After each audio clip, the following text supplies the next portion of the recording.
mucha seriedad. Respetar a los hermanos es nuestro deber. Lucharé por mi bandera hasta dejar de respirar.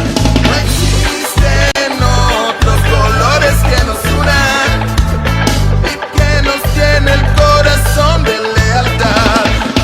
Desde ahora vamos juntos a luchar y una sola bandera vamos a enarbolar. Y yo quiero a mi bandera con el corazón. Es la azul y blanco la que me da valor. Quiero a mi bandera en alto levantar, pues la azul y blanco es mi identidad.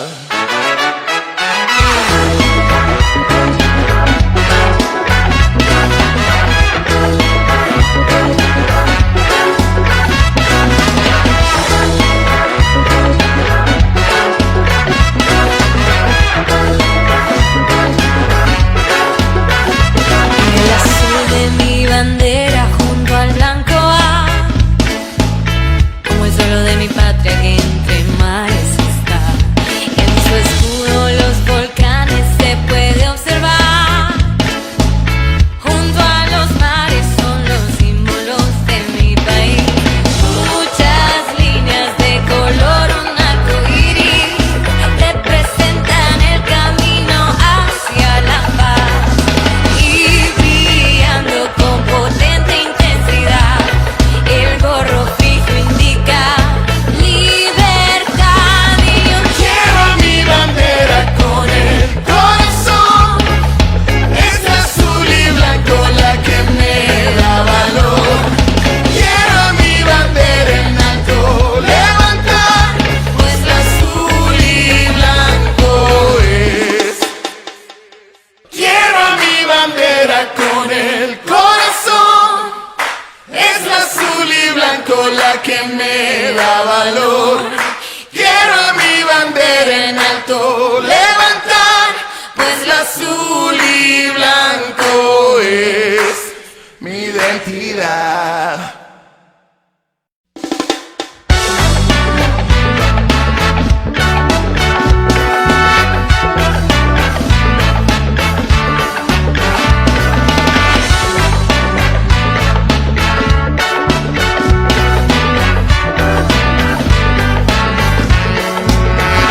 De color azul y blanco me voy a cubrir. Levantando mi bandera voy a celebrar. Somos gente con arraigo y mucha dignidad. Somos nicas orgullosos de nuestra identidad.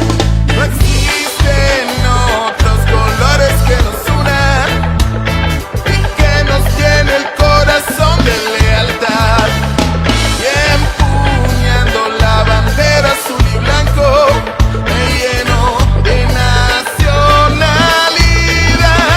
Yo quiero a mi bandera con el corazón. Es la azul y blanco la que me da valor. Quiero a mi bandera en alto levantar, pues la azul y blanco es mi identidad.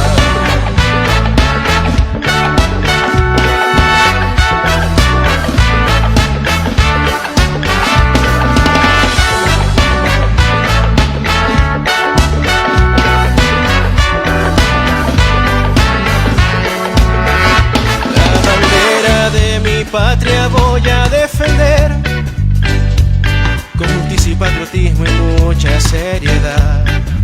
Respetar a los hermanos es nuestro deber. Lucharé por mi bandera hasta dejar de respirar. No existen otros colores que nos unan y que nos llene el corazón de lealtad. Desde ahora vamos juntos a luchar y una sola bandera vamos a enarbolar. Y yo quiero a mi bandera con el corazón. Es la azul y blanco la que me da valor. Quiero a mi bandera en alto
alto la que me da valor. Quiero mi bandera en alto levantar, pues la azul y blanco es mi identidad.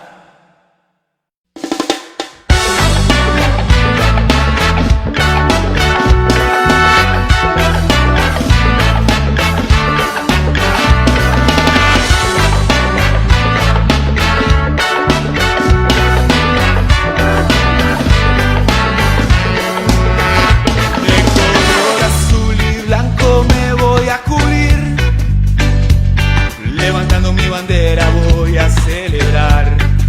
Somos gente con arraigo y mucha dignidad. Somos niggas orgullosos de nuestra identidad. No existen otros colores que nos unan y que nos llene el corazón de lealtad. Y empuñando la bandera azul y blanco me lleno. Buenas tardes, amigos nicaragüenses. Buenas tardes, mandálicos, puchitos, terroristas extraterrestres. Buenas tardes, héroes nacionales, héroes representativos de un pueblo valiente, un pueblo histórico, un pueblo que está haciendo historia luchando contra una dictadura y contra una pandemia, y una dictadura que nos quiere usar, que está usando la pandemia como un arma contra su pueblo. Es increíble ver la maldad con que esta dictadura ha actuado y sigue actuando, pero es más increíble ver la valentía, el coraje, la determinación de este pueblo, tanto los nicaragüenses que están en Nicaragua como los nicaragüenses que están en el exilio, manteniendo esa lucha con firmeza, con dignidad, usando la inteligencia, el valor, el coraje, la determinación para volver loco a esta dictadura. Una dictadura que cada día que pasa está más aislada, más arrinconada, pero al mismo tiempo demostrando una maldad, una determinación para continuar haciendo la maldad, y además mandando mensajes claros al resto de los nicaragüenses que esta dictadura va a seguir al pie de las letras las palabras que dijo Tomás Borges. Ellos van a hacer lo que tenga que hacer, cueste lo que cueste, pase lo que pase, digan lo que digan, pero lo peor es dejar el poder. Día de hoy, que estamos celebrando el Día de las Banderas, el Día de nuestra bandera, y da la casualidad de nuestra canción del programa es la bandera azul y blanco. También recibimos la noticia buena, pero al mismo tiempo no es suficiente, de que hoy soltaron la dictadura dejó en libertad a 3 secuestrados, a 3 presos políticos. El día de hoy vamos a estar platicando con uno de esos presos. En la primera parte del programa vamos a estar platicando con uno de esos presos políticos y con la doctora del grupo de abogados defensores de los presos políticos. Vamos a estar platicando con la doctora Yanowski Martínez y con el expreso secuestrado político Francisco Hernández. Y después vamos a estar platicando haciendo un análisis de todo lo que está pasando con nuestro invitado de todos los martes, el analista político, económico y director del programa Enrique Sáenz. Antes de entrar con él, hombre, hoy nuevamente quiere la dictadura, como dije en mis comentarios, mandando señales claras a todo aquel que se quiera engañar solo, de que esta dictadura va a convocar algún tipo de reformas electorales o que va a convocar a unas elecciones libres y transparentes. El día de hoy, en una jugada ilegal, violando la ley, violando la Constitución, que no es nada nuevo en esta dictadura, sacaron un decreto donde reforman prácticamente uno de los artículos de la ley electoral, una ley constitucional, que no puede a través de un decreto ser cambiado. Pero donde está la bandidencia de esta dictadura es que dice que amplía el periodo para que aquellos que quieran formar partidos políticos puedan hacerlo hasta en junio del año que viene. Eso significa que, violando los estatutos, la ley electoral, porque el artículo de la ley electoral es bien clara, que aquellos partidos políticos que quieran inscribir candidatos, que puedan inscribir candidatos, deben de estar formados 12 meses antes, un año antes de las elecciones. Por lo tanto, aquí los partidos políticos que quisieran participar o que se estén formando, deben de estar formados de aquí a noviembre, antes a principios a finales de octubre, principios de noviembre. Esta es una nueva jugada de la dictadura para tratar de dividir más a la oposición, que yo no sé a dónde la va a dividir, porque del momento ni siquiera se ha creado una verdadera oposición en este país.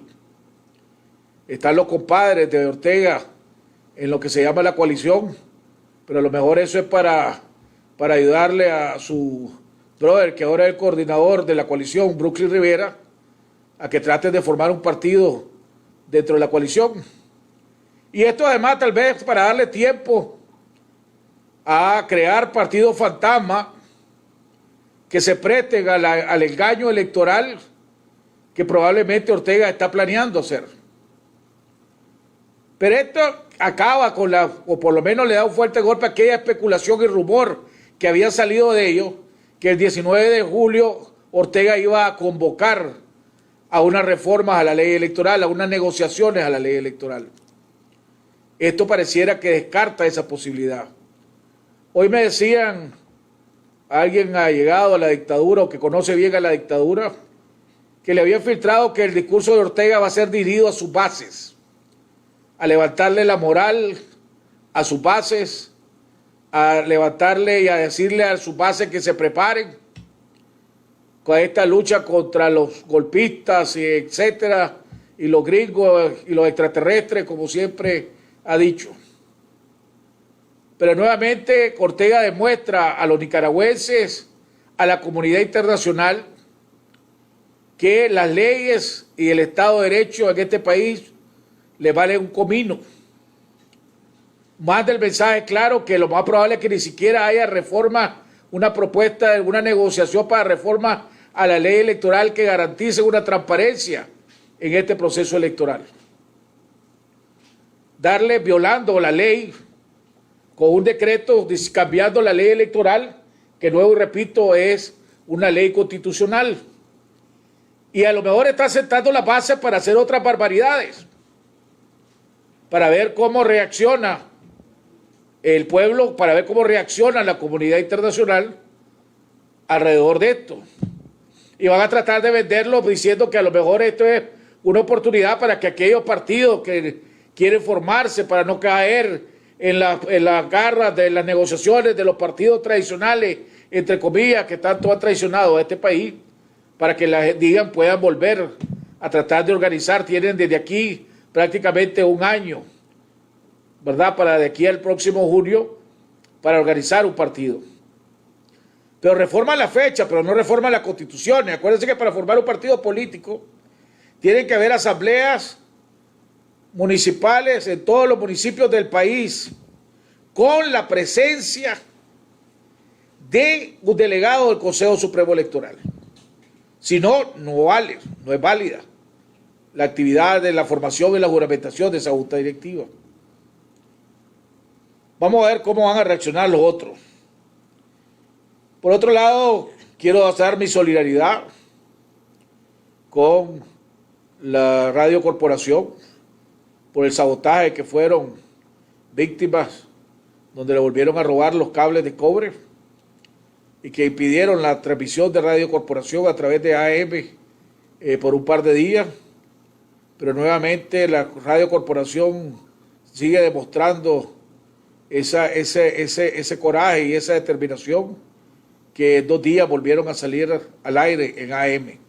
Así que nuestras felicitaciones a don Fabio y a don Carlos Gadea, a su jefe de prensa Balbocea, y a toda la gente de corporación por seguir siendo parte de la inspiración de esta lucha contra la dictadura y por la sobrevivencia de este país.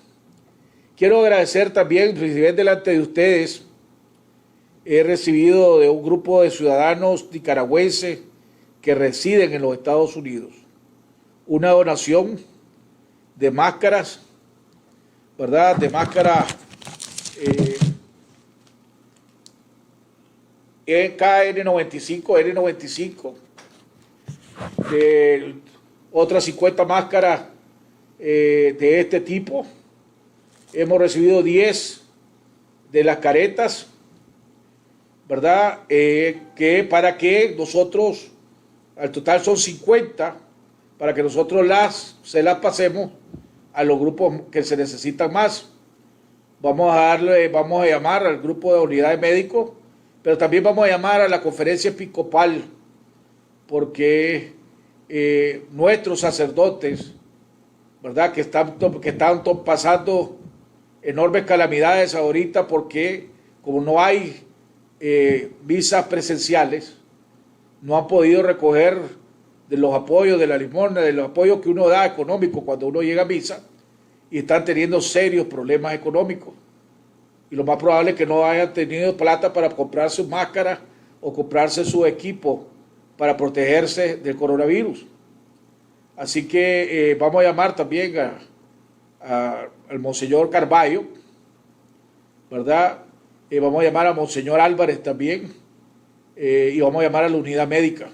Así que quiero agradecer a Rommel López, a Grisel Rodríguez, a Marta Meneses, a Juan Pérez, ¿verdad? Entre otros y otros que no quisieron que se diera su nombre por esta donación, y otras que van a venir para seguir ayudando a los diferentes sectores en esta lucha contra el coronavirus.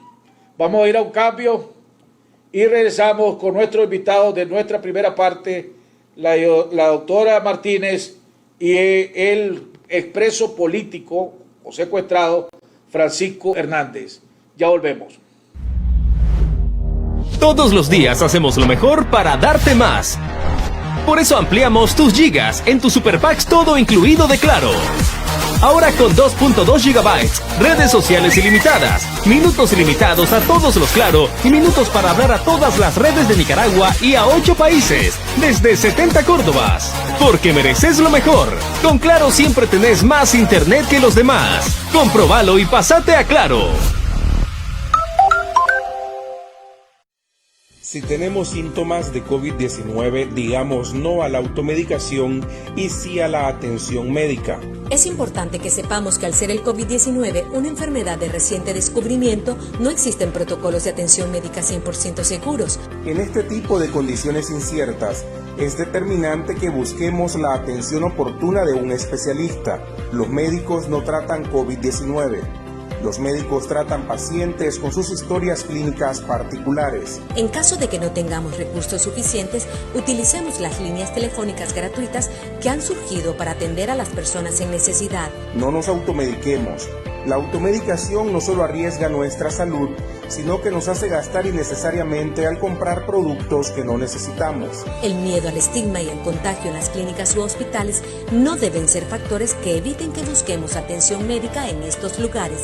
Si no nos sentimos bien, tomemos las medidas de prevención necesarias, pero no dejemos de acudir a las clínicas u hospitales. No esperemos hasta que sea tarde. La vida es primero. Este es un mensaje de Ancham Cossedi Funides. The days of socialism and communism are numbered not only in Venezuela, but in Nicaragua and in Cuba as well.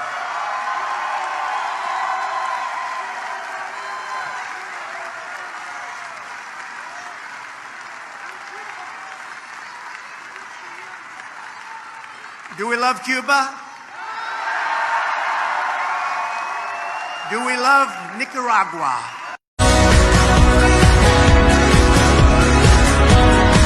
Quédate en casa, quédate en casa, dale quédate en casa, no saca muchacha, hay un virus afuera y el mundo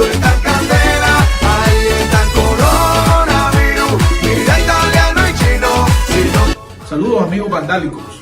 Acuérdate que solo el pueblo salva al pueblo. Por lo tanto, cada vez que puedas, quédate en casa. No le hagas caso a la dictadura. Así que, quédate en casa. Pórtate bien, ese coronavirus.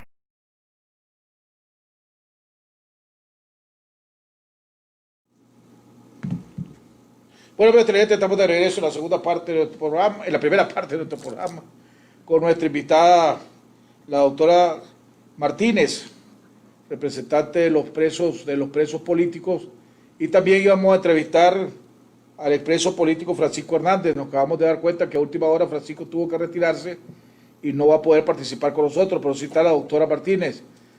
Doctora, todavía no está, no lo hemos conectado. Aló.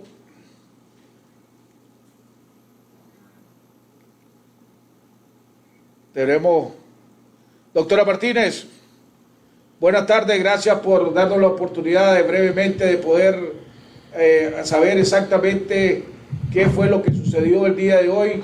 Ustedes fueron informados, fueron dejados en libertad estos 3 exsecuestrados políticos con algún tipo de condición. Casa por cárcel, país por cárcel, o es libertad sin condiciones. Buenas tardes, bienvenida al programa. ¿Qué ocurrió hoy? Lo mismo que hace siempre el régimen, que deja en libertad de manera antojadiza a presos políticos y dejando adentro más de 83 presos políticos todavía bajo el régimen, un régimen en el cual pues está bajo torturas físicas y psicológicas.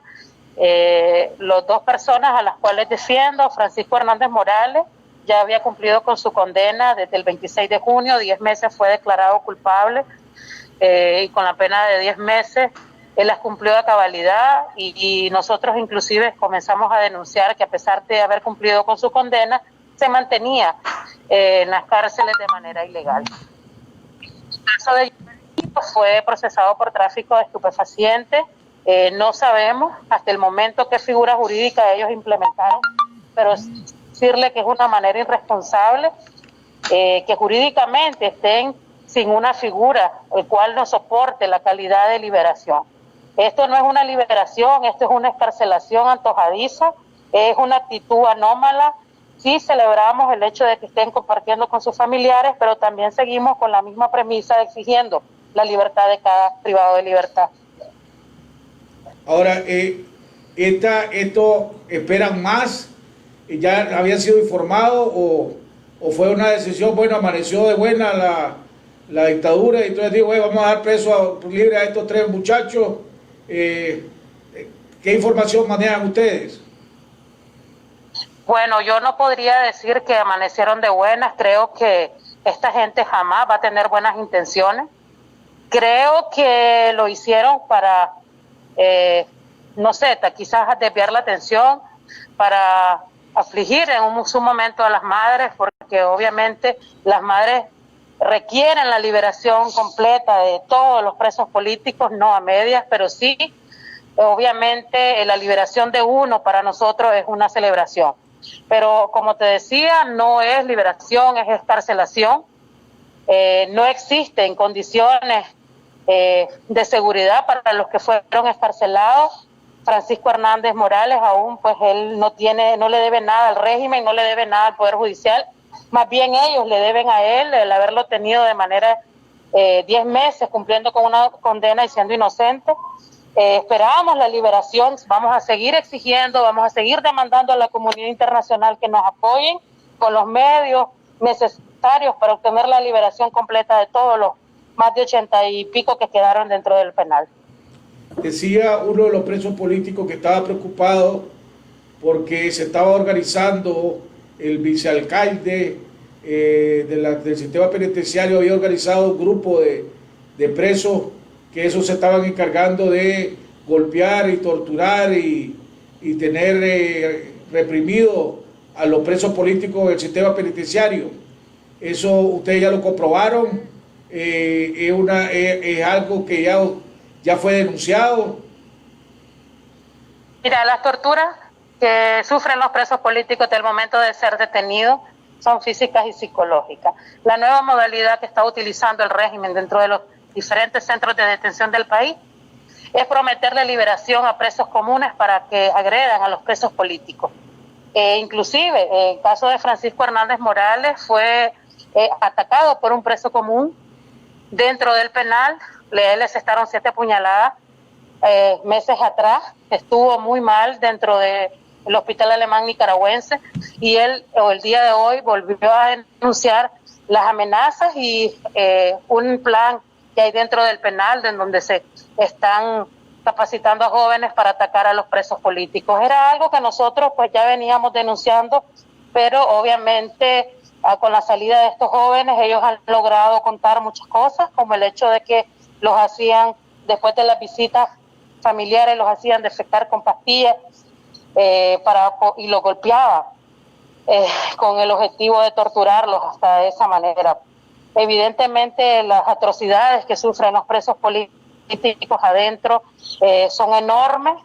Igual, pues como te decía, debemos de seguir dándole explicaciones a la población de lo que está pasando. Esta es una triste realidad y creo que todos debemos en conjunto tratar de denunciar lo que el régimen está haciendo con esta gente inocente. Ya que no tuvimos la oportunidad de platicar con Francisco, pero sí usted tuvo la oportunidad de platicar con ellos, ¿cuál es el estado de ánimo de los presos políticos ante la situación que hay ahorita por la pandemia, que no hay manifestaciones, no ha habido actividades visibles que digamos o que se sientan exigiendo la libertad de ellos? ¿Cuál es el estado de ánimo que tienen según la información que le dieron a estos 3 presos políticos que ya salieron? Mira, en el caso de Francisco Hernández y los demás presos políticos que hoy recobraron su libertad media, por así decirlo, la excarcelación que hicieron hoy, ellos tienen su moral y su frente muy en alto, saben que son inocentes. Obviamente los que están allá adentro no les interesa quién es el que gestione la liberación de ellos, porque lo que ellos requieren es su liberación. Nosotros hemos, como comité, porque yo pertenezco al comité de madres y familiares de presos y presas políticos, se han hecho coordinaciones con diferentes grupos encaminados a que se visualice cada preso político y que se continúe denunciando las atrocidades que el régimen hace en contra de ellos. Si bien es cierto, por lo de la pandemia, pues las denuncias en su momento fueron menores, en este momento hay un acuerdo entre las madres y diferentes grupos que les ayuden a visualizar y exigir la liberación de ellos. Cada trámite de cada organización es de manera individual, pues yo en ese sentido no puedo ser irresponsable en decir si ellos han estado apoyando o no a ella. Sí, te sé decir que en esto todos tenemos que llevar una sola voz y la voz tiene que ser de exigencia, golpearle la mesa al régimen y exigirle la liberación completa de todos los presos y presas políticas. Usted acaba de tener hace poco una reunión con la nueva coalición nacional, si no me equivoco. ¿Hubo algún compromiso por parte de la coalición nacional en el sentido de hacer actividades, de hacer algo más fuerte para exigir, para presionar a la dictadura? ¿Hubo algún compromiso por parte de ellos? Bueno, yo en mi calidad de asesora del Comité de Madres estuve en la reunión. Los acuerdos y las condiciones en que ellas quedaron, pues ellas son las más idóneas para darte esas explicaciones por cuestiones de sigilo.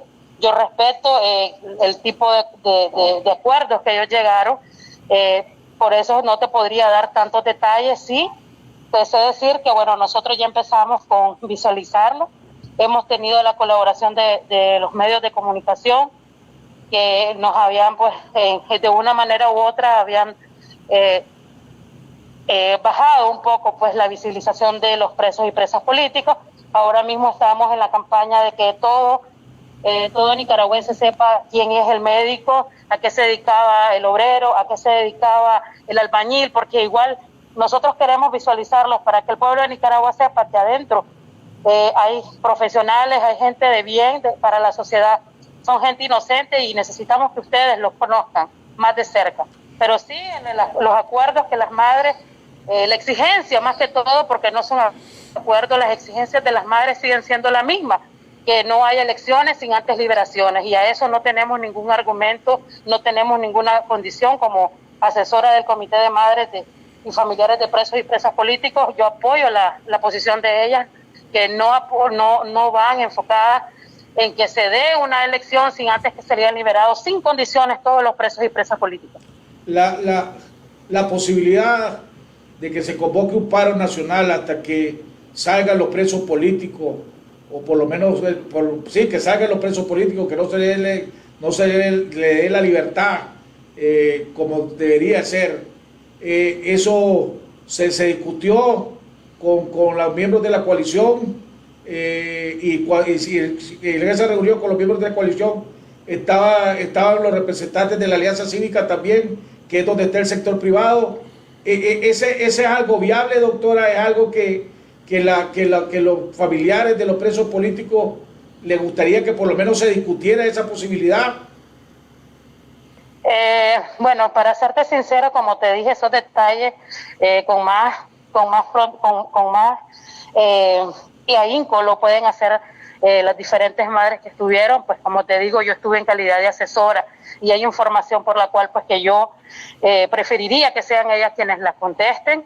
Sí te puedo decir que dentro de la reunión están las fotografías que circularon en las redes y que fueron con autorización de las madres. Fue un primer acercamiento, fue una primera exposición que hicieron ellas, y obviamente van a seguir viendo más acercamientos a medida de que se vea en realidad la disponibilidad de ellos a encaminar, a hacer acciones que vayan en pos de la liberación, porque esto te lo voy a decir de manera general, no que se tomó en la reunión, porque te quiero ser enfática ahí.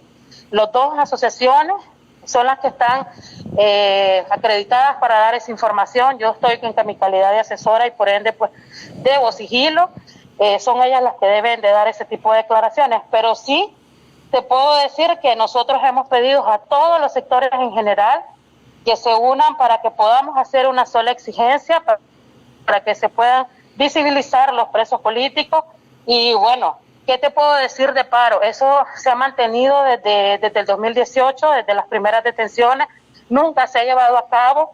Creo que cualquier acción, independientemente que llámese paro de consumo o paro nacional, como sea, si es para la liberación, las madres pues obviamente la van a tomar en consideración, pero no tenemos una acción en realidad, según lo que yo logro ver, pues no hay una acción en sí en la cual ellas estén enfocadas, ¿me entiendes? Sino que todas las acciones habidas y por haber las vamos a utilizar para obtener la liberación. Sí, obviamente si las madres tienen que ir a exigirle hasta el Carmen al presidente de que le dé a sus hijos, lo van a hacer, porque las madres luchan por sus hijos, pero obviamente hoy en día son un poco más prudentes, son personas que piensan antes de cualquier acción, y tenemos que también ser responsables con ellas. Ellas tienen toda la disponibilidad de denunciar, pero también saben las consecuencias de muchos actos. Creo que todo nicaragüense sabe que el hecho de salir a las calles es seguro que te van a llevar al chipote. Entonces, los mecanismos ahora son totalmente diferentes, y esos nuevos mecanismos son los que se están viendo ahora en día. Para terminar, doctora, no quiero abusar de su tiempo, la situación de los presos políticos alrededor del coronavirus. La última vez que logré platicar, hubieron varios casos de que estaban contagiados, uno estuvo grave en el hospital, decían que no le estaban permitiendo los kits de sanitarios tenerlos. Lo último que supimos es que fumigaron las cárceles donde ellos estaban, con ellos adentro, e inclusive cuando estaban a la hora de comer, con la comida ahí. ¿Eso se mantiene? ¿Cuál es la situación de los presos alrededor de esa situación, a la exposición hacia el coronavirus? ¿Le están permitiendo tomar medidas para prevenir dentro de las circunstancias en que están? Mire, para serle honesta, hay una crisis sanitaria dentro del penal que nosotros lo previmos desde marzo, desde que se dio el primer positivo del coronavirus. Y lo habíamos previsto porque es de conocimiento público que los diferentes centros de detención del país no prestan las condiciones. Si no prestan las condiciones antes del COVID, mucho menos ahora. Tenemos casi 80 presos políticos en una celda, en el caso de Guagualí. sistema penitenciario de Guagualí. En Jinotega, más de 30 en una sola celda en un distrito policial. Es imposible el distanciamiento social, es imposible que ellos puedan acceder a agua potable. En algunos casos las madres no tienen para una mascarilla, en otros, por así decírtelo, no les permiten el ingreso de alcohol en gel. Y en la situación del sistema penitenciario, ¿qué más te puedo decir? Dentro de la tortura que ellos implementan es el hacinamiento, es contaminar a cada preso político, porque igual el hecho de no prestar las condiciones ni hacer caso a lo que dice la Organización Mundial de la Salud es un delito de lesa humanidad también. Bueno, cambio. De nuestros presos políticos están contaminados. El caso de Uriel Pérez es un caso de uno de tantos de que a los familiares no le informaron acerca de la contaminación de Uriel, sino que se dieron cuenta hasta que el joven ya estaba en cuidados intensivos. De la misma manera pasó con Carlos Bonilla, con Richard Saavedra y con un sinnúmero de presos políticos que actualmente algunos están ya en proceso de recuperación y otros recién contaminados, pero tenemos más del 50% de presos políticos con COVID. La crisis adentro del penal es enorme. No, bueno, aparte de la... Espera un momentito debe ver si lo oí bien. Doctora, perdóneme que le interrumpa, si lo oí bien. Usted dice que más del 50% de los presos políticos están con síntomas del COVID-19. ¿La oí bien? Así es. Wow. Así es, inclusive uno de los últimos presos políticos que fue capturado en Jinotega, el caso de Oliver Montenegro. Oliver Montenegro se contaminó dentro de las celdas de Jinotega. Está junto a 30 privados de libertad. Era el único que tenía acceso a una mascarilla y resultó al 5º día de haber sido detenido con COVID. Yo exigí al judicial y a las autoridades policiales que le dieran atención médica y ellos se negaron. Hay una omisión deliberada de atención a cada privado de libertad que es detenido por ser opositor. El opositor no es auxiliado oportunamente. ¿Y eso qué te trae? Te trae consecuencias graves en su sistema de salud. De por sí, cada preso político, al momento de ser detenido, su salud se viene deteriorando por los golpes, por la violencia con la que ellos ejercen en contra del privado de libertad y aún más adentro, contaminarse con COVID ha sido una problemática agravante a la situación de ellos. Ahora, es un delito, como te digo, de lesa humanidad lo que está ejerciendo el gobierno de Nicaragua en cada uno de los... A los presos que están contagiados con COVID-19, que dicen que más del 50%, alrededor del 50%, estamos hablando de 40 y pico presos políticos contagiados del COVID-19, ¿se les está dando algún tipo de atención o lo están dejando así, pues, a que se mueran, pues? Mira, te voy a decir algo. Los custodias de los penales no son gente humana. Ellos hasta en muchas ocasiones no les dan medicamentos ni atención médica. El caso de Uriel fue porque Uriel ya estaba fallecido, desmayado, y no tuvieron otra opción que trasladarlo. Pero en el caso de, por ejemplo, de Carlos Bonilla, no recibió medicina. Cuando nosotros nos dimos cuenta que él estaba con COVID, él ya estaba aislado. Y esto que nos damos cuenta por familiares, no es que el penal les llama a los familiares, eso es algo también que el acceso a la información al familiar, en el caso de los presos políticos, no se da, sino que el familiar se da cuenta hasta que ya el preso político está mal.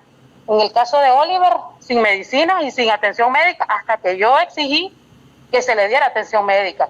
Igual a los muchachos de la isla, a los jóvenes de la isla que estuvieron con síntomas, que estuvieron con fiebre, hasta que llegaron a sala, nosotros pudimos exigirle al judicial que mandara un oficio al Sistema Penitenciario Nacional. Ellos hacen omisión de prestar auxilio a cada privado de libertad, y en los presos políticos hay un ensañamiento aún más grande. Doctora, pero alguien que está con síntomas de COVID-19, si no se le da algún tipo de tratamiento, esa persona tarde o temprano va a morir. O sea, yo no conozco todavía de algún caso de alguien que tenga síntomas de COVID-19, que tenga COVID-19 y que no tenga tratamiento y que se salve. O sea, y aquí ya no estamos hablando, la libertad de los presos políticos ya no es ni siquiera por derecho, ¿cómo se llama? Por derechos constitucionales o por Estado de Derecho. Estamos hablando de la vida de cada uno de estos presos políticos, por lo menos alrededor de 40 y pico, 50 presos políticos que si no salen y no se les atiende por el coronavirus, van a morir.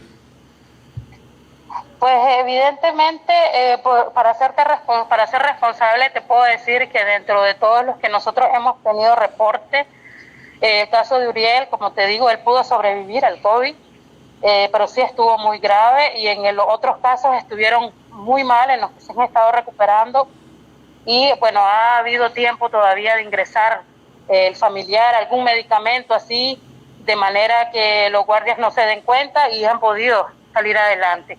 Pero la situación del preso político es agravante cada día. No sabemos, puede haber un deceso en cualquiera de estos días.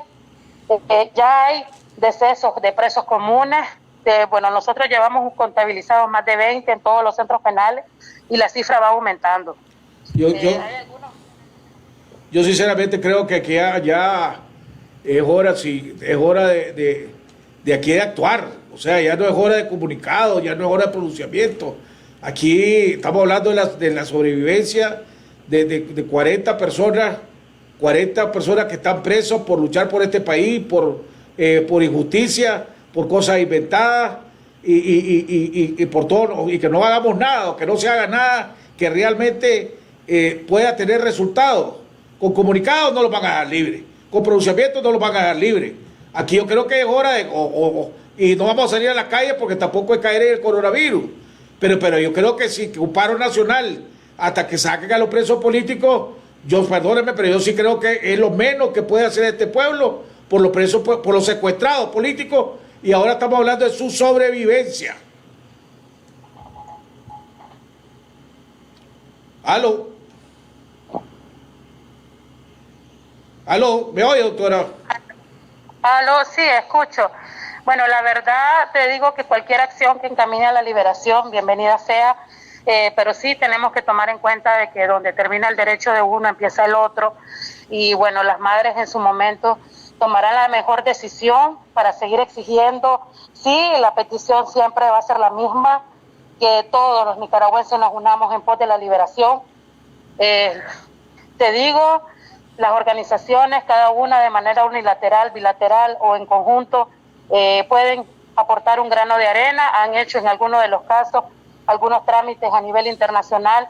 Esto está así como también nosotros los defensores quisiéramos que nos lo den en sala, porque nosotros demostramos que son inocentes, pero el régimen hace lo que quiere. O sea, aquí nosotros quisiéramos muchas cosas, Jaime, pero la verdad es que la realidad es otra.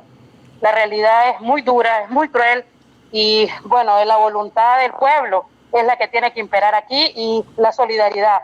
La falta de empatía que ha habido en algunos sectores, por así decírtelo, nosotros hemos abogado y nos hemos acercado para explicarles quiénes son los presos políticos, porque vos no te vas a solidarizar si vos no conoces la figura de un preso político, si no sabes su historia, si no sabes de dónde viene. Pero ahora mismo nosotros por eso estamos con una campaña de visualización, para que el pueblo de Nicaragua nos ayude a que estos sean liberados de manera general. Bueno, doctora, usted tiene este programa a la orden para lo que le pueda apoyar. Cuente conmigo, cuente con este programa, cuente con lo que nosotros podamos. Usted sabe que nos tiene a la orden. Gracias, buenas tardes. Gracias, doctora. Como ya oyeron a la doctora Martínez, es increíble, 50% de los presos políticos contagiados del COVID-19, siendo torturados. Uno de los presos políticos que acaba de salir dijeron las situaciones difíciles en las que están, que el segundo, el alcaide, que le llaman, alcaide, ha creado grupos de los mismos presos comunes para golpearlos y hacerlo. Vamos a ir a un cambio y regresamos con la segunda parte o la tercera parte del programa con nuestro invitado de todos los martes, el doctor Enrique Sáenz. Vamos a un cambio y ya volvemos. Todos los días hacemos lo mejor para darte más. Por eso ampliamos tus gigas en tu Super Packs todo incluido de Claro. Ahora con 2.2 gigabytes, redes sociales ilimitadas, minutos ilimitados a todos los Claro y minutos para hablar a todas las redes de Nicaragua y a 8 países, desde 70 Córdobas. Porque mereces lo mejor. Con Claro siempre tenés más internet que los demás. Comprobalo y pasate a Claro. Si tenemos síntomas de COVID-19, digamos no a la automedicación y sí a la atención médica. Es importante que sepamos que al ser el COVID-19 una enfermedad de reciente descubrimiento, no existen protocolos de atención médica 100% seguros. En este tipo de condiciones inciertas, es determinante que busquemos la atención oportuna de un especialista. Los médicos no tratan COVID-19.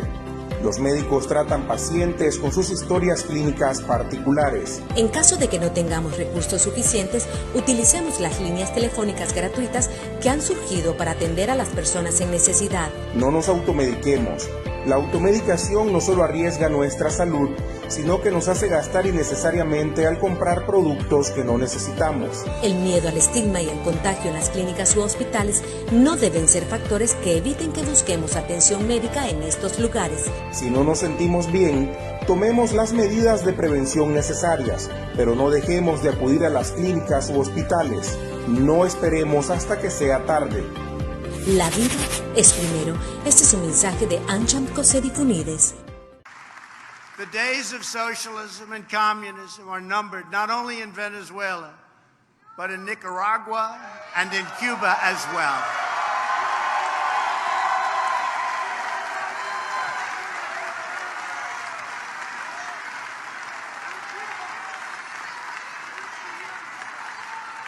Do we love Cuba? Do we love Nicaragua?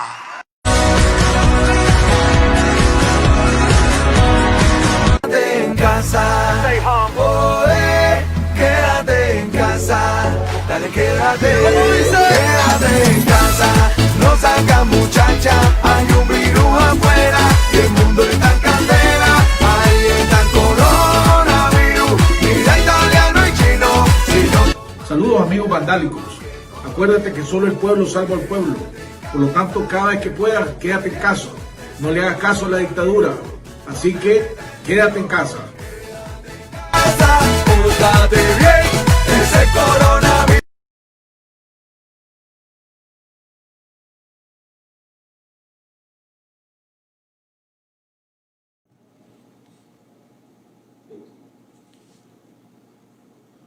Bueno, amigos televidentes, estamos de regreso en la tercera parte del programa. Ya está con nosotros desde San José, Costa Rica, el doctor Enrique Sáenz, analista político, analista económico, director de su programa de televisión, director también de su programa, su mensaje en Radio Corporación, y además ahora multifacético y multiinvitado de todos los programas, lo estoy viendo a cada rato. Ya se ha vuelto más famoso que un artista de cine. Don Enrique, bienvenido al programa, gusto saludarlo, amigo. Muchas gracias, Jaime. Como de costumbre, un saludo a la audiencia de Jaime Arellano en La Nación, pero nosotros estamos aquí todos los martes. Así es, gracias, Enrique. Doctor Enrique, hombre, antes de entrar a que analicemos la sorpresa política del día de hoy, que fue el decreto que se publicó el Consejo Supremo Electoral, donde extendía el periodo para formar partido político hasta junio del año que viene. Hombre, esta situación de los presos políticos, acabo de oír a la doctora que el 50% están contagiados del COVID-19, de los presos políticos, y que tienen que estar metiéndole medicina escondida para rezar, pedirle a Dios que los guardas no se den cuenta y le permitan. Esto hace que la situación de los presos políticos sea más apremiante que antes, porque ya no estamos hablando de un objetivo político, pues estamos hablando de la sobrevivencia de por lo menos 40 y pico, 50 presos políticos. Tu comentario alrededor de esto. Sí, yo creo que exactamente ese es uno de los temas que debemos remachar todos los días, a toda hora. Si ya, como efectivamente mencionabas antes, se trataba de un acto criminal, ¿verdad? Tener encerrada a una persona de manera absolutamente injusta, en condiciones absolutamente inhumanas, como han ofrecido testimonio distintos excarcelados, además de las golpizas y los tratos infamantes que reciben, prácticamente este encarcelamiento ilegal se está convirtiendo en una condena a muerte. Porque si aún nosotros, que tenemos la posibilidad de quedarnos en nuestras casas, ¿verdad? Por supuesto, hay gente que no tiene esa alternativa porque tiene que salir a buscar cómo ganarse el pan de cada día y asumir el riesgo, pero en el caso de los encarcelados políticos no tienen alternativa en condiciones de hacinamiento, en condiciones de encierro, en condiciones de insalubridad, prácticamente una condena a muerte. Por esto, efectivamente, no solo a nivel interno, ya ciertamente a nivel internacional han habido pronunciamientos alrededor de esto, pero como efectivamente vos decías, hay que seguir con los pronunciamientos, pero no es suficiente. Y bueno, algo hay que hacer que golpee al régimen de seguir gestionando sanciones para los que son responsables de estas acciones, porque no nos olvidemos que es cierto que está la policía, es cierto que están los paramilitares, pero también es cierto que están los verdugos del Poder Judicial y de la Fiscalía, que son parte de este engranaje que ha servido para seguir avasallando, para intentar doblegar la voluntad de resistencia del pueblo nicaragüense. Y con relación a los prisioneros, ya prácticamente ya tenemos que hablar no solo que están ilegalmente, que han perdido la libertad o se les ha conculcado la libertad, sino que además se les está condenando a muerte en las presentes condiciones.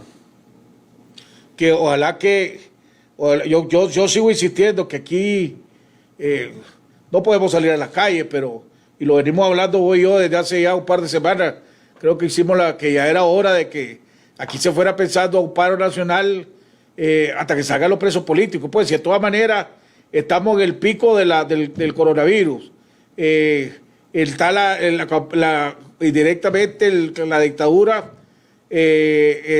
sigue promoviendo directamente las actividades masivas, y la gente está en una, no sé por qué, pero estoy viendo más gente, aunque anda con máscara, pero más gente circulando en las calles y en actividades no de trabajo, actividades sociales, como que si la cosa estuviera bien en este país. O sea, aquí va a haber una implosión del COVID-19 y una implosión económica que ya vimos. No sé si la vez pasada viste el video de lo que sucedió en el barrio Riguero con las cuadrillas que andaban cortando la luz, que se agarraron a trompadas entre los dueños de casa y la cuadrilla esta.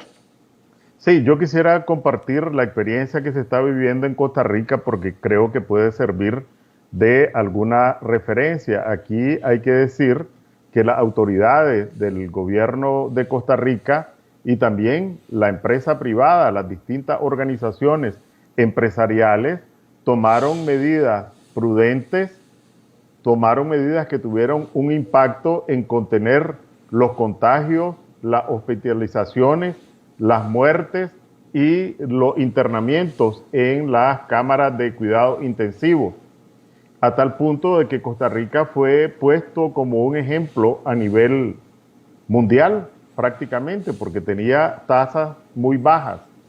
Mi impresión, ¿verdad?, sin ser especialista, es que se confiaron, que la población se despreocupó, que la población al conocer esas noticias internacionales sobre los bajos índices, y cuando salí a la calle, porque casi nunca salgo, hace unas 3 semanas, me llamaba la atención, ¿verdad?, que la gente en las paradas de buses, dentro de los buses, en los establecimientos comerciales, no llevaban mascarillas más del 50%. Y entonces yo decía, ignorando, ¿verdad?, porque no soy especialista en la materia, que de dónde venía esa confianza tan extrema.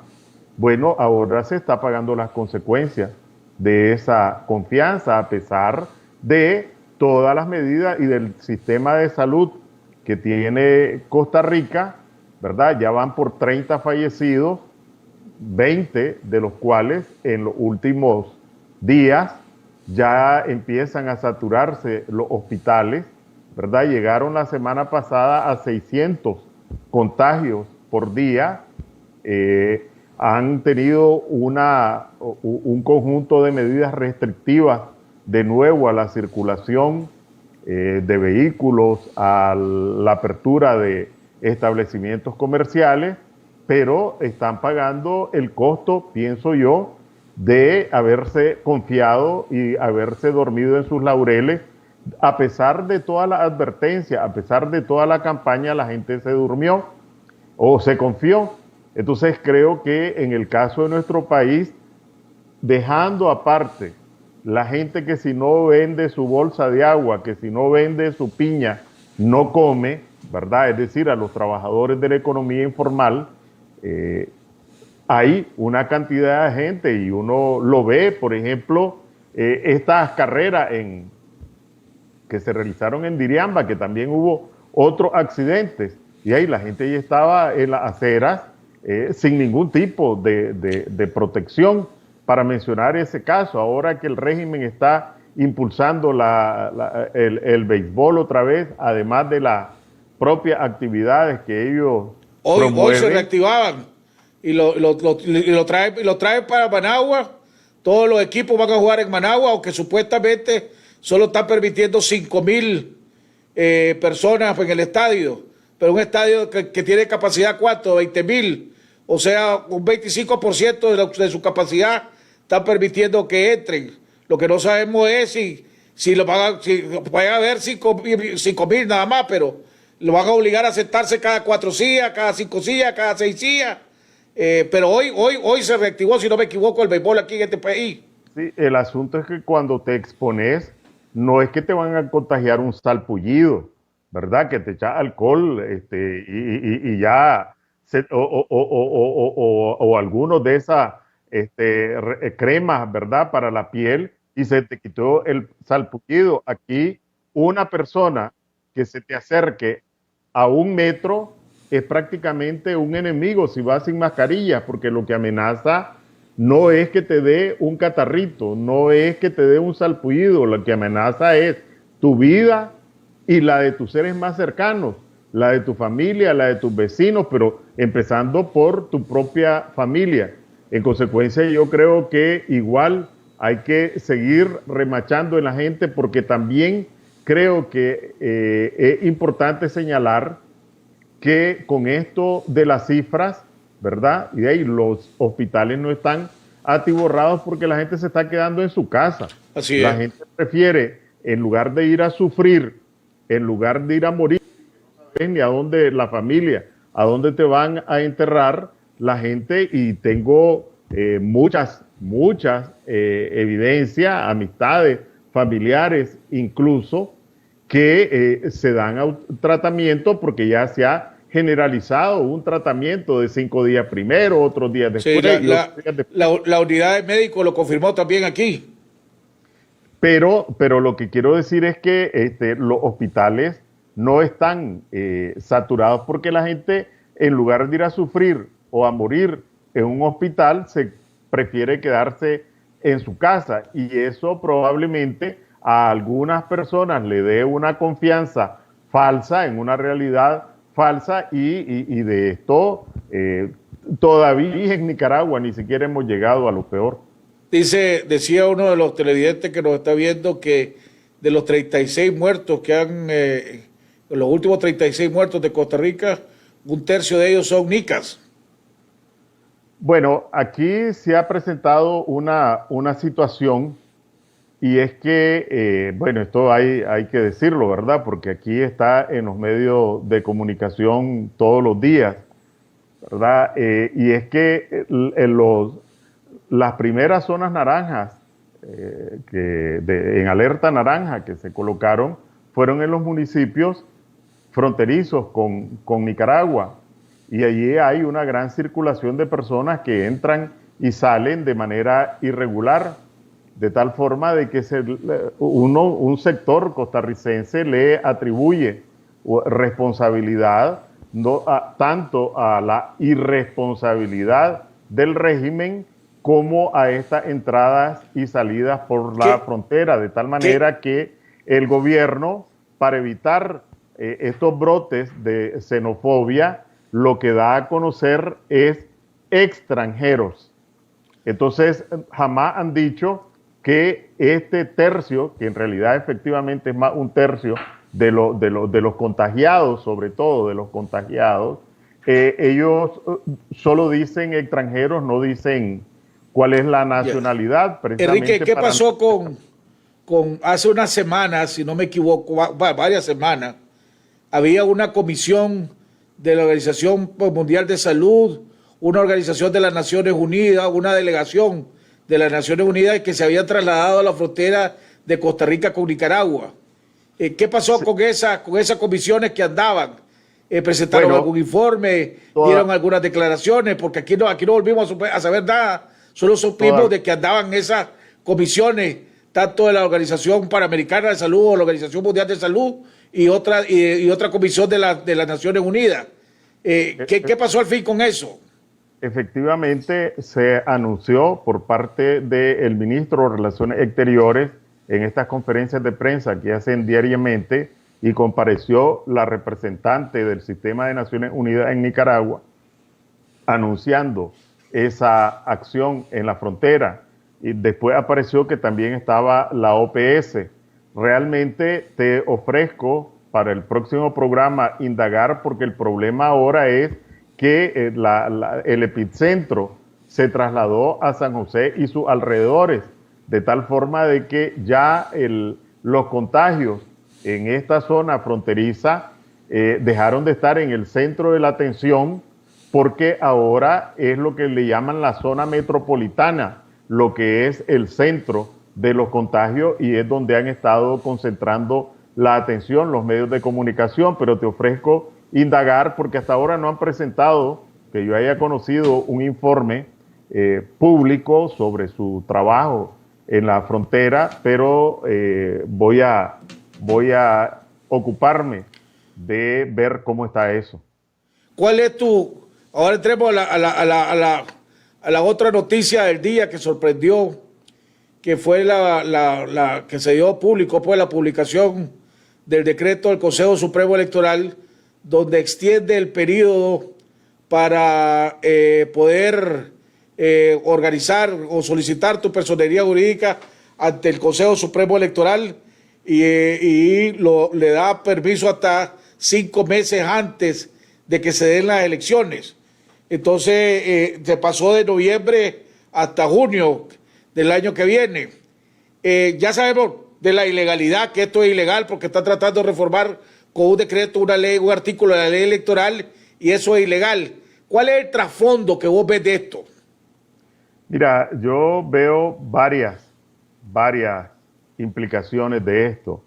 Lo primero, y es lo que se conoce, ¿verdad?, como una maniobra diversionista para distraer la atención, llevar a que todos nos concentremos en este globo de ensayo, ¿verdad?, y distraer la atención de temas como estos. Por ejemplo, la celebración del 19 de julio. La celebración del 19 de julio es una derrota para la estrategia y la política que ha aplicado el régimen.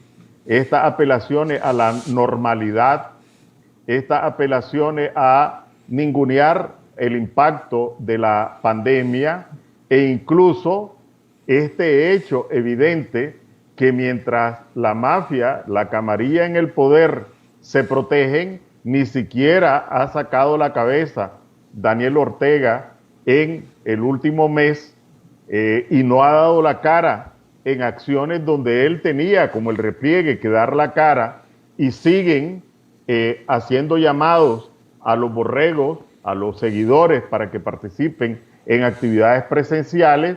Ese es un tema que debería estar ocupando nuestra atención, sacarle todo el jugo a eso. Realmente poniéndoselo en la cara a los seguidores que todavía le quedan a Ortega para mostrar lo embustero, para demostrar la criminalidad. Entonces ya eso, que todavía tenemos varios días, viene lo que le llaman el Día de la Alegría, etcétera, que los medios de comunicación, los analistas deberíamos estar machacando en eso. Entonces, por un lado, colocan este tema, ¿por qué no lo hacen después del 19 de julio? ¿Verdad?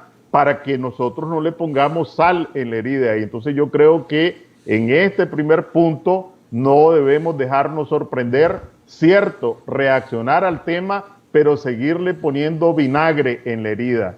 Es una derrota de la campaña embustera del régimen, es una derrota de la campaña criminal del régimen y es una evidencia de lo hipócritas que son, que mientras ellos se protegen, mandan a sus borregos con estos cantos de matadero, ¿verdad? Eso no podemos dejarlo de decir, aunque nos refiramos al otro tema. También... Ahora, perdón, continúa, Enrique.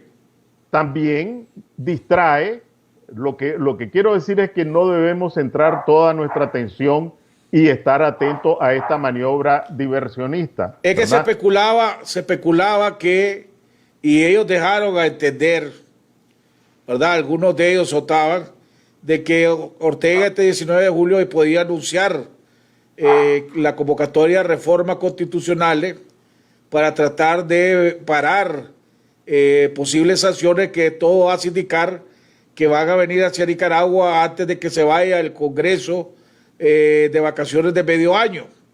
Entonces se insinuaba que Ortega iba a dar cierto anuncio importante, pues gente allegada al gobierno filtró o dejó infiltrar tal vez esa misma estrategia de desinformar como es especialista el Frente. Pero también este decreto te indica o te daría indicativo lo contrario, que Ortega no piensa convocar a ninguna reforma a la ley electoral por el momento y que probablemente si se va a dar alguna ya con esto, si se va a dar una convocatoria a elecciones en este país, estamos hablando de que se va a dar hasta después de junio del año que viene. Sí, ya voy a entrar a ese tema, pero me vas a permitir que siga desmontando la maniobra del régimen, porque también al conducirnos a hablar de este tema, nos está induciendo a que no sigamos hablando de la pandemia o de los prisioneros políticos. Bueno, vos no caíste en esa trampa porque tu primera parte del programa se refirió a este tema. Pero lo que quiero decir es que en primer lugar es una maniobra diversionista para que no hablemos ni de la crisis socioeconómica que afecta a empresas, a empresarios y a trabajadores, a profesionales, para que no sigamos hablando de la pandemia y para que no sigamos hablando de la derrota política que significa, y nosotros tenemos que sacarle partido a esa derrota, mostrándosela, restregándosela en la cara a los fanáticos, a los seguidores, etcétera. Y repito, el tema socioeconómico y el tema de la pandemia, pero ahora vamos con el tema político, aunque quisiera que me dejara al final por lo menos 3 minutos para hablar de la situación económica. Pero bueno, vamos al tema este. A mí me parece que es una maniobra a la antigua y que la reacción generalizada que ha tenido es que esta maniobra, que lo que pretendía era darle a tol con el dedo a las organizaciones, aparentemente no lo está haciendo, porque él pretendía mostrar o más bien utilizar como una especie de zanahoria para que las organizaciones que no tienen personalidad jurídica corran a legitimar a este Consejo Supremo Electoral, porque como vos decías en tu introducción, tenés que hacer tu solicitud, tenés que hacer asambleas con la presencia de representantes del Consejo Supremo Electoral en los más de 150 municipios que tiene el país, y toda acción cada día que hagas te legitima a ese Consejo Supremo Electoral. En segundo lugar, lo que pretende es sembrar la cizaña entre las distintas organizaciones, las que tienen personalidad jurídica y las que no tienen, ¿verdad? Y entonces mostrándole un chichil a la Alianza Cívica, a la Unidad Azul y Blanco, a la coalición, que obviamente su primera reforma debería ser que se permita otorgar posibilidad de participar en elecciones a alianzas electorales sin estar bajo el cobijo de un partido político con personalidad jurídica previa. Coincidencia con lo que dijo Miguel Mora en sus declaraciones hace unos días, ya en su nuevo rol como político, que decía que la coalición debería buscar su propia casilla y su propia personería. Bueno, en realidad esto se ha venido diciendo desde antes, ¿verdad? Desde que existía solo la unidad, la alianza cívica, que se debía habilitar la posibilidad de que una alianza participara. Cuando se formó la Unidad Azul y Blanco se retomó el tema y con ocasión de la coalición con mucha mayor razón, y a mi juicio esa tiene que ser la primera de las reformas electorales, porque de lo contrario es dejar en manos de partidos políticos, algunos de ellos que no tienen ningún grado de confiabilidad, porque significa dejarlo en manos de Ortega, la posibilidad de participar en una contienda electoral. Pero creo que aquí se les cayó el zapote en dos sentidos.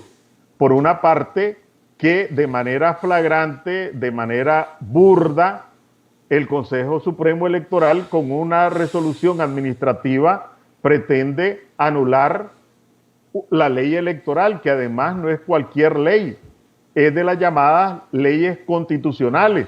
Después de la Constitución, en la jerarquía de las leyes, están las leyes constitucionales, después están las leyes ordinarias, después están los reglamentos, después están las disposiciones administrativas. Es decir, con una disposición del más bajo valor jurídico, si estamos hablando de leyes, pretenden anular una ley que tiene de la más alta en jerarquía, como son las leyes constitucionales. Entonces aquí o está diciendo, estas son mis normas para organizar el circo electoral, y eso empieza porque el Consejo Supremo Electoral puede decidir por sí y ante sí tomar como papel mojado la ley electoral y ustedes hagan lo que se les antoje, ¿verdad?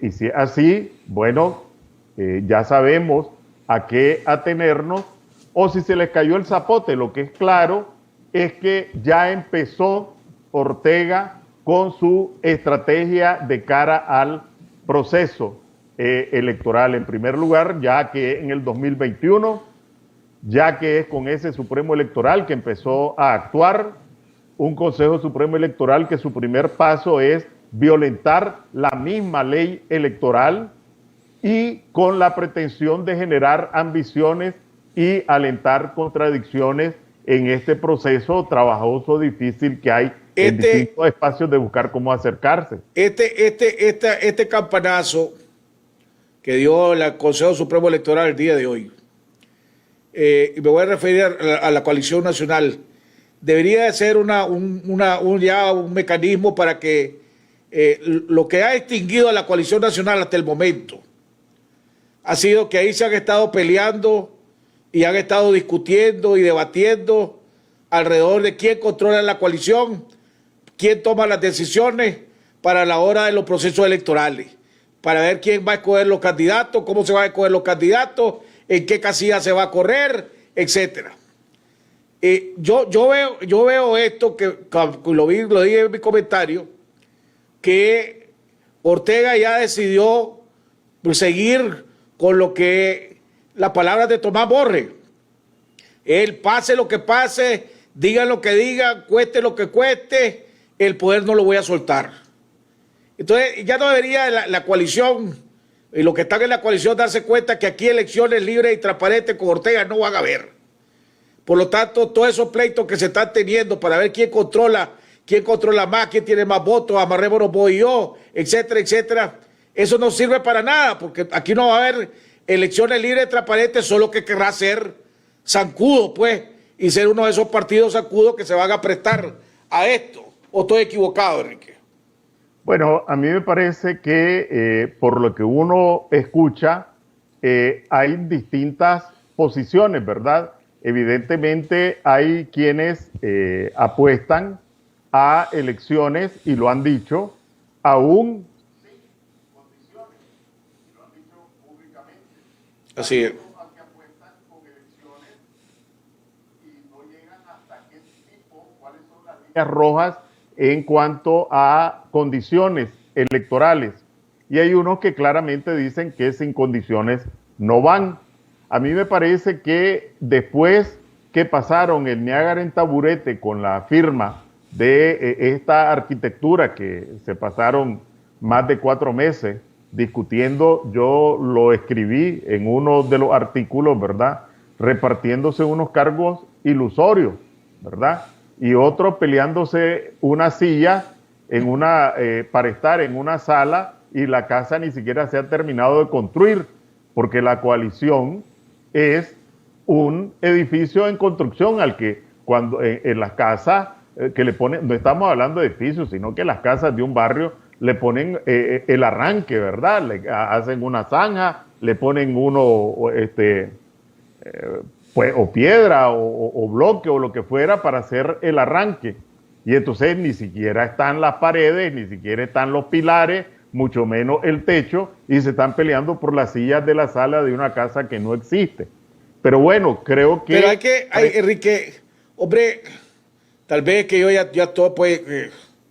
y tal vez yo soy el equivocado, pero se necesita ser muy ciego, ¿verdad? O muy ambicioso, o tu deseo realmente ser cómplice o un hueso para creer que Ortega va a ceder el poder y que Ortega se va a tomar el riesgo de permitir unas elecciones libres y transparentes en este país. O sea, necesita ser muy insulso para creer eso. Estoy equivocado. Bueno, mira, aquí... Y sinceramente Ortega... decímelo, si estoy equivocado, yo sé que vos no tenés pues, pelo en la lengua conmigo y con nadie. Así que si decís, ve, Jaime, voy a andar más perdido más que un perro en procesión, hombre, decímelo. Pero yo más bien creo que aquellos que creen que aquí va a haber elecciones libres y transparentes y que Ortega va a arriesgarse a perder el poder y a soltar toda esa mafia que tiene, que cada día está ensangrentando más al pueblo, de todas maneras, tanto económicamente como de salud, jamás va a soltar el poder, pues. Y perdóname que te haya saltado la palabra y ahora me callo. No, mira, lo que pasa es que yo también lo he escrito, ¿verdad? Que, y me perdonan los religiosos, pero el Padre Nuestro para Daniel Ortega es una plegaria que todas las noches y en la mañana Ortega repite, ¿verdad? Cada vez que se va a acostar y cada vez que se levanta, ¿verdad? Que el precio más alto es perder el poder, y lo ha demostrado, ¿verdad? Pero no lo ha demostrado ahora. Yo mencionaba, y siempre es bueno recordarlo, que Ortega, joven, entró a la política por la vía de las armas, ¿verdad? Que asaltando bancos, que disparándole a un personaje por ahí.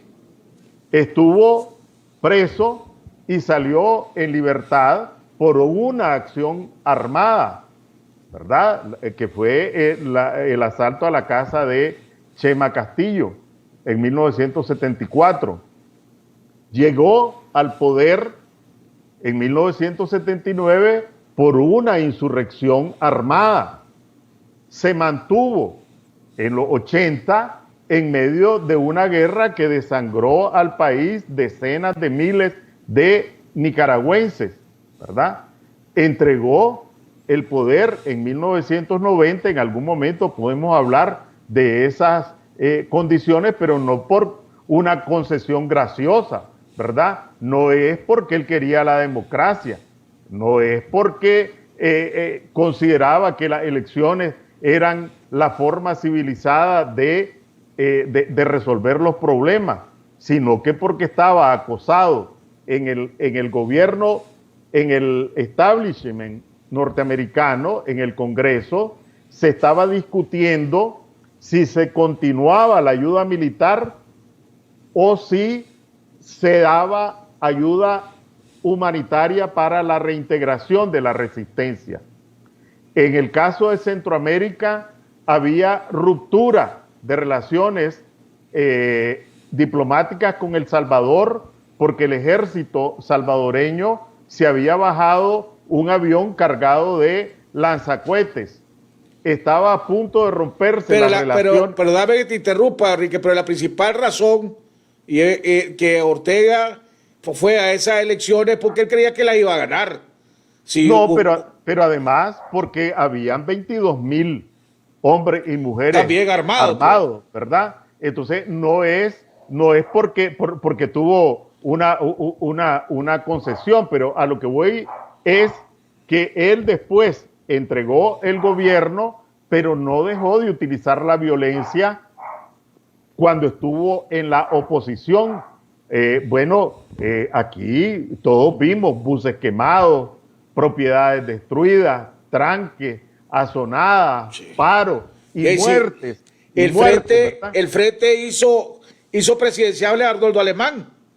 Bueno, pero quiero decir que nosotros vimos barbaridades aquí. Yo no sé si vos estabas cuando en medio de un paro, un jefe policial, Saúl Álvarez, ¿verdad?, estaba dialogando con algunos de los cabecillas y vimos en la televisión, esto no es ningún invento, vimos en la televisión cuando un tipo se hincó con un arma de guerra, disparó y acertó en el pecho y mató al jefe policial, ¿verdad? Sí. Esas eran las protestas que organizaba Ortega. Entonces, después cuando todo que los comandos de todos los alborotos era ¿cómo se llama? La estación de la parada de buses, la Parrales Vallejo. Bueno, pero a lo que voy es que un hombre que entró a la política, ¿verdad?, y tiene más de 50 años en la política por la vía de la violencia, por la vía de las armas, ¿cómo va a esperar de la noche a la mañana que se transforme en una persona pacífica, en una persona que lo que le interesa son las soluciones en el marco de la ley, la convivencia democrática? Eso ya no lo podés cambiar. Y que además ya comprobó, Enrique, que no puede ganar elecciones. No la ganó en el 90, no la ganó en el 96, no la ganó en el 2001, no la ganó en el 2006.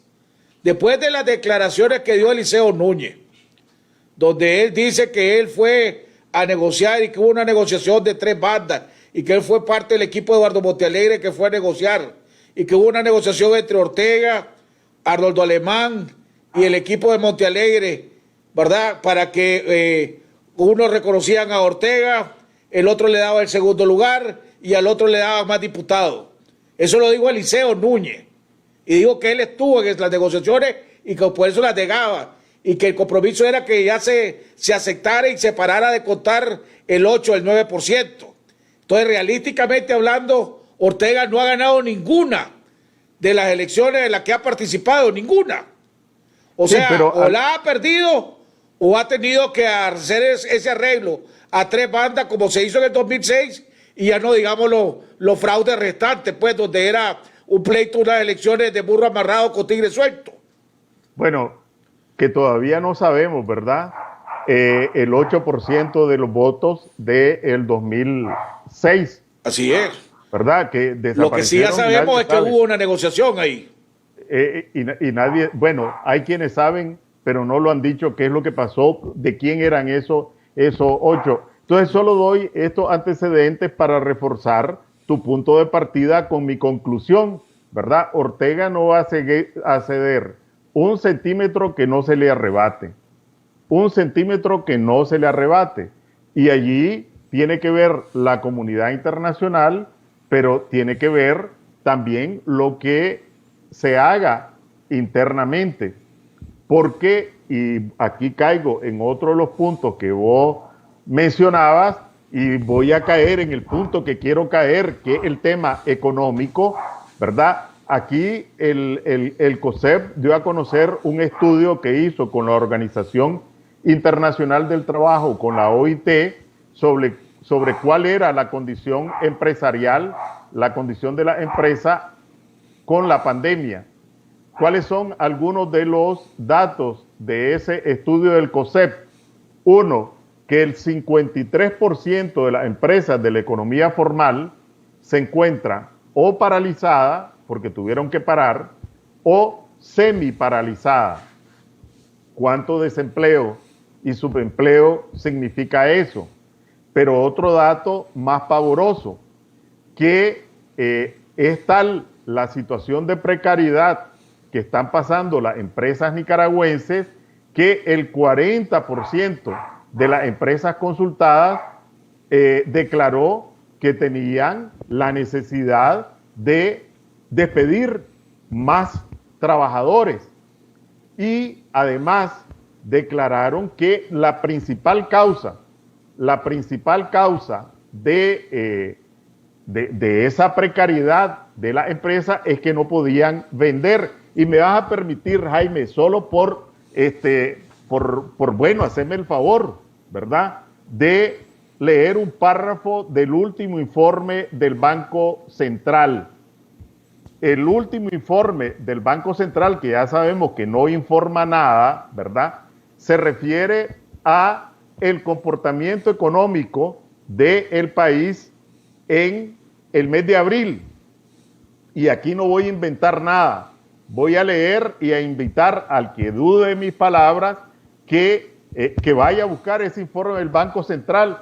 Dice: disminuciones registradas en las actividades de 2 puntos. Hoteles y restaurantes, menos 56%. Es decir, en el mes de abril, la economía, en lo que concierne a hoteles y restaurantes, disminuyó en menos 56%. Industria manufacturera, menos 24%. Intermediación financiera y servicios conexos, menos 17.5%. Explotación de minas y canteras, menos 17.3%. Energía y agua, menos 16.7%. En las actividades primarias disminuyeron, además de la explotación de minas y canteras, las actividades de pecuario, es decir, agricultura, pesca, silvicultura y agricultura. De eso no quiere Ortega que hablemos, ¿verdad? Entonces, si vos estás en estas condiciones, si hay tantos trabajadores en la calle, yo vuelvo a decir, o a seguirte, más bien, que cuándo es que se va a hablar de acciones más contundentes frente al régimen, y ya decimos, no se trata de salir a ofrecer el pecho, pero una moratoria, pero tiene que ser de Raimundo y todo el mundo, o un paro, si de todas maneras el 40% está diciendo que va a tener que despedir más trabajadores. Ese es el lenguaje que entiende Ortega. Ortega solo va a ceder si se le pone contra la pared. Es lo que ha ocurrido siempre. Es el único lenguaje que entiende. Entonces, yo el único matiz que le pondría a lo que vos decías es que Ortega no va a hacer circo electoral si no se le arrancan concesiones, porque él no va a hacer una sola concesión. Y las que haga van a ser de ese tipo, atol con el dedo. Entonces, menos mal que tanto las declaraciones que he escuchado como los comunicados que he leído, todos, o mejor dicho, nadie de los que ha hablado, vamos a esperar a los que se quedaron callados, de los que han hablado, todos han rechazado, ¿verdad?, la maniobra de manera contundente, con argumentos. Esperemos que los que no se han pronunciado, por lo menos hasta ahora, conozco el pronunciamiento de la Alianza Cívica, algo que se publicó desde C por L, etcétera. Pero creo que esta es una oportunidad para que también la coalición dé un pasito adelante, ¿verdad? Aquí tienen el primer desafío para ver si son capaces de concertar una posición que rechace esta burla, porque también es una burla del régimen, ¿verdad? Y a ver si afloran. Ya la vez pasada contaba un cuento, y a lo mejor ya vamos terminando, que Edmundo Jarquín se lo atribuye a Pedro Joaquín Chamorro. Creo que lo mencionaba la vez anterior, ¿verdad? Que hay un circo y que tiene como su número estrella unos pollitos amaestrados que bailaban un minué, ¿verdad? Un ritmito ahí. Y entonces un bandido, no sé si no dice la anécdota quién era, al día siguiente llegó con un puño de sorgo en la bolsa. Y mientras los pollitos estaban bailando ahí, todos al mismo ritmo, todos dando el mismo paso, les tiró el puño de sorgo. Y entonces, claro, los pollitos cuando vieron el sorgo, se les olvidó el minué, se les olvidó el compás, y salieron cada quien a picotear los granos de sorgo. Ortega va a seguir con esas maniobras. Vamos a ver cuál es la reacción de la otra fuerza que no se han pronunciado, pero menos mal que por lo menos todos los que he escuchado, ninguno ha puesto en duda que se trata de una maniobra artera, pero además burda, ¿verdad? Porque es una maniobra muy burda. La coalición, estoy viendo mi correo, y la coalición nacional sacó un comunicado donde rechaza esta maniobra y dice: salir de esta dictadura y reconstruir Nicaragua en democracia se requiere de reformas electorales profundas y no de reformas cosméticas ni amagos que solo buscan favorecer a más partidos zancudos. Y sigue extendida, pues, pero sí se pronunció en contra, y lo llama como una ilegalidad, ¿verdad? De tratar de reformar la ley electoral a través de decreto. Es decir, imagínate vos, y me parece muy bien y celebro que la coalición haya dado este paso. No solo se trata de una ilegalidad, Jaime. Fíjate que actuar en contra de ley expresa incluso constituye delito, ¿verdad? Entonces, el Consejo Supremo Electoral no solo ha cometido una arbitrariedad, sino que ya deberían estar pensando, y seguramente lo estarán, en cómo interponer acciones legales, incluso analizando las implicaciones penales, que significa actuar en contra de ley expresa, en contra de una ley constitucional, ¿verdad? Porque una autoridad, por mucha autoridad que tenga, si hablamos de leyes, ¿verdad?, no tiene a su arbitrio pisotear la ley. Eso es un delito. Ahora, entonces, perdóname, sí, Cordera, perdóname. No, que estaba diciendo que deberían estar pensando en dar otros pasos, ¿verdad? Ahora es lo que te quería preguntar. El PLC está dentro de la coalición. El PLC tiene magistrado del Consejo Supremo Electoral. No hemos visto al magistrado del PLC pronunciarse alrededor de la ilegalidad de este decreto del mismo Consejo Supremo Electoral.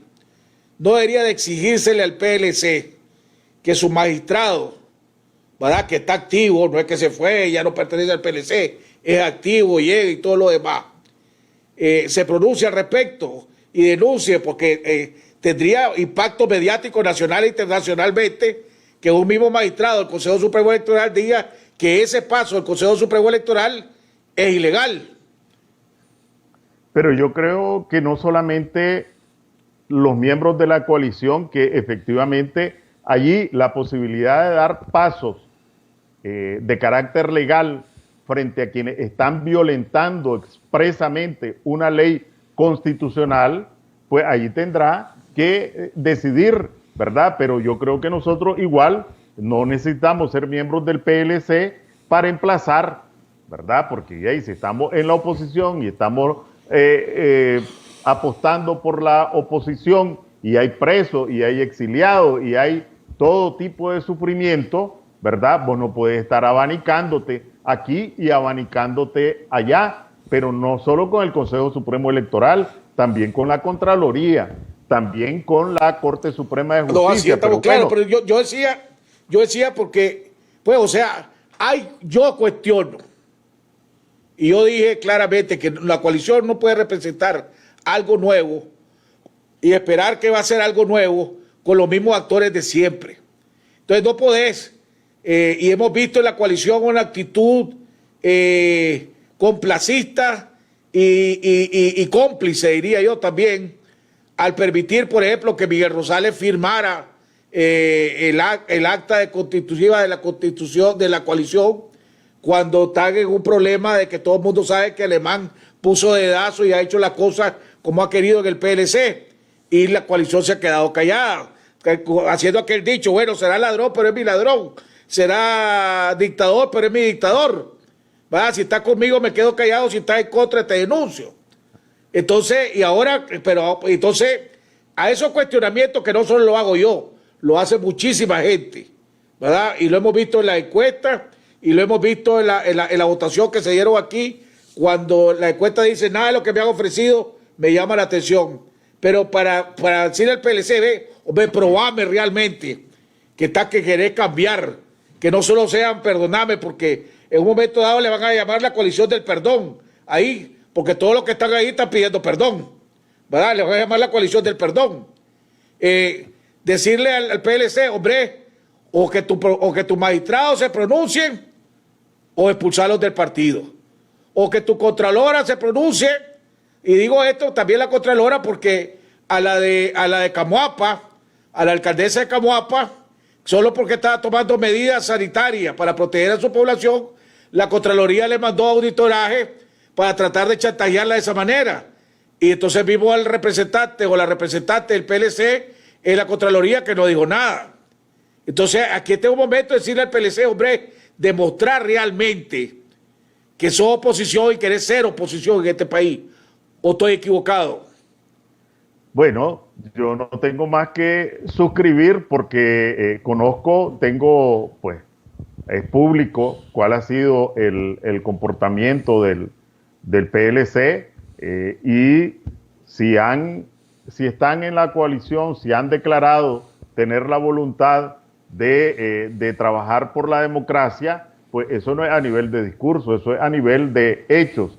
Y aquí efectivamente tenemos un hecho concreto, un hecho inmediato, y el desafío estaría en que la coalición analice las implicaciones legales, en que las violaciones, no solo de implicaciones electorales, repito, ¿verdad?, sino que qué implicaciones tienen en materia penal, en materia de destitución, porque si vamos a hablar, repito, de leyes, ningún funcionario público, pero bueno, ya sabemos que estamos en una dictadura, ¿verdad? Pero si la coalición lo que pretende es la democracia, debe forzar internamente y externamente hasta donde se pueda. Y vamos a ver si el PLC está en disposición de suscribir una acción legal que comprometa a su militante o a los magistrados o al magistrado que fue electo a propuesta del PLC. Sí, porque los liberales tienen ¿cuánto? Creo que 2 o 3 magistrados en la Corte Suprema de Justicia. Tienen un magistrado del Consejo Supremo Electoral.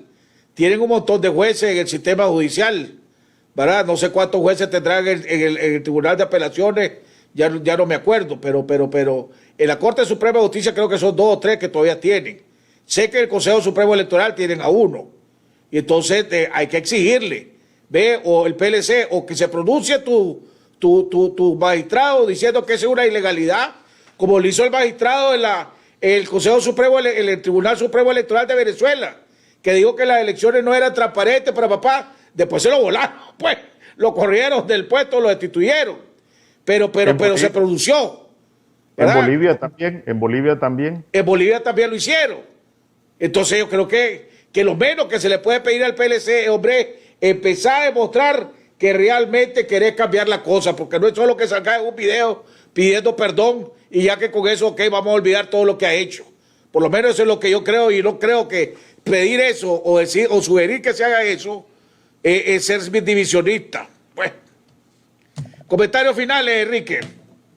Bueno, mira, yo te pedí 5 minutos para hablar de los temas económicos.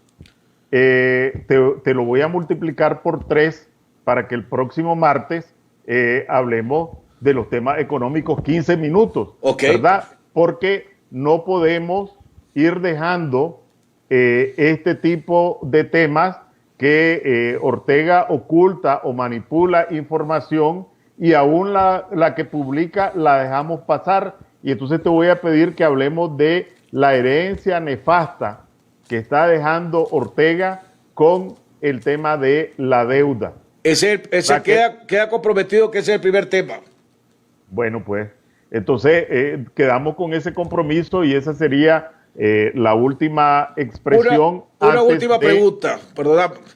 Me he estado fijando, me llamó la atención, porque me pongo a monitorear los diferentes medios oficialistas y he visto en los últimos 2 días una participación bastante activa del ex general del ejército y ex vicepresidente de Ortega, Alex Leven.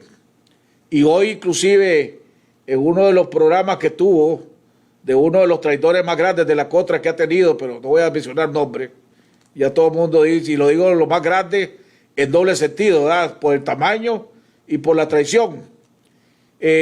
Hombre, lo vi pronunciar, siempre Alex Leven ha sido bien calmo. Hoy parecía en campaña, le habló de golpistas, habló de que trataron de derrocar al gobierno de Ortega, los de abril, y que el escenario de abril, la revolución de abril empezó a destruir este país, etcétera, etcétera. Que lo estarán preparando como un posible gallito de tapada en unas elecciones farsas. Mira, a mí me parece que primero que Daniel Ortega no confía en nadie, ¿verdad? Y no va a dejar que le caliente el asiento nadie, ¿verdad? Segundo, que la esposa de Daniel Ortega ha remado demasiado como para ahogarse en la orilla y dejarle el lugar a otro. Lo que sí es evidente que acercándose y oyéndose los tambores electorales, pues algunas ambiciones empiecen a aflorar y a buscar cómo ganar puntos, a buscar cómo decir, aquí estoy yo, aquí estoy yo. Entonces, más bien lo veo desde esa perspectiva, ¿verdad? Que también hay ambiciones allí y ellos observan el nivel de desgaste y les importa que vean que están por lo menos las bases o congraciarse con el mismo Ortega levantando la mano, aquí estoy yo, así como lo veo. Ok, bueno, Enrique, gracias nuevamente, nos quedamos ya con el compromiso que el próximo martes vamos a tocar el tema del económico, la primera parte del programa, la segunda parte lo haremos para ver tus opiniones alrededor del acto o el fracaso del 19 de julio, pues, y a ver qué locura dice Ortega, si es que dice algo. Bueno, amigos televidentes, hemos llegado al final del programa. Solo voy a decir... Perdóname, adelante. Una palabra, que una casualidad de que siempre nosotros hagamos programa después del 19 de julio. Siempre nos toca. Siempre nos toca, sí. Bueno, amigos televidentes, hemos llegado al final del programa. Básicamente, aquello que hay que tener mucho cuidado con el coronavirus.